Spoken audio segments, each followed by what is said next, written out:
Pétur, ansi stór tap fyrir ÍR hér í kvöld. Er hægt að sjá eitthvað jákvætt þetta svona rétt eftir svona leik? Já, það er nefnilega hægt að sjá. Við héldum þeim undir 100 stig. Það hefur ekki gerst á þessu ári, þannig að það var mjög gott. En þú veist, við náttúrulega sóknarlega vorum við alveg hörmulegir. Varnarlega náttúrulega ef þeir hefðu spilað á öllu sínu liði þá hefðu þeir skorað 140 stig í 40 mínútum, þannig að þú veist, það er bara, við eigum mjög langt í land. Þið voru með 33 stig eftir 2,5 leikluta, rúman. Þannig að þetta var einhvern veginn, þá var munurinn 40 stig, þannig að þá leit út fyrir að vera heila aftaka. Þetta er agalegt að horfa upp á þetta á þeim tímapunkti. Já, það er ekki alveg sama hvort að það hafi verið áhorfendur eða við sem erum í kringum þetta. Þetta er ekki það sem við lögðum upp með í vetur að bjóða upp á og þú veist, ég veit alveg að þú veist, það hefur ekki verið svona lélega einu sinni á við höfum ekki verið svona lélegir á æfingum einu sinni, þannig að þú veist, við erum bara ekki á góðum stað eins og staðan núna. Er það vonbrigði að liðið sé ekki að ná þeim framförum sem gert var ráð fyrir tímabilið?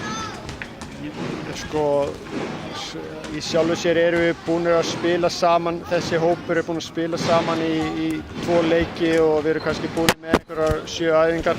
Þannig að þú veist, þetta er nú ekki alveg, við þurfum kannski aðeins meiri tíma og við vorum ekki eins og við höfum verið einhverju rosalegu sigurranni fyrir þennan leik, þannig að þú veist, við þurftum kannski skipta niður í annan gír til þess að komast í 4. í staði fyrir að vera fastir í 3. Þannig að þú veist, þetta er bara ákveðin séns sem við vorum að taka og kannski gengur hann ekki upp. Þessi síðustu leikir hafa verið svona, kannski vonbrigði líka bara að sjá ekki einhvern veginn intensityið og baráttuna sem sérstaklega var inn í fyrstu leikjum. Þarf eitthvað að hrista upp í hlutunum í liðinu? Hugsanlega. Við áttum reyndar ágætisleik með fyrsta leika eftir jólafrí á móti Grindavík sem töpuðum við í framlengingu.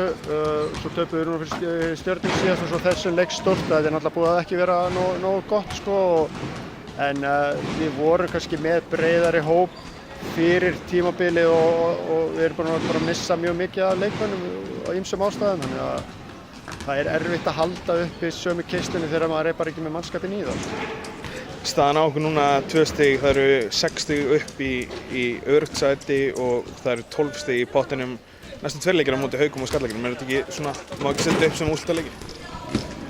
Sko, Haukar spiluðu á móti Kanarlausum Tindastól í síðasta leik, það getur alveg, þú veist, heppni getur alveg snúist okkur eftir þá 2 leiki líka, en auðvitað eru náttúrulega mjög mikilvægur leikur hérna á móti Haukum á heimavelli næsta leiku. Ég meina, ef við getum ekki unnið lið sem er kannski í 9. sæti á heimavelli þá er svo sem eigum við ekkert erindi í þessari deild í sjálfu sér.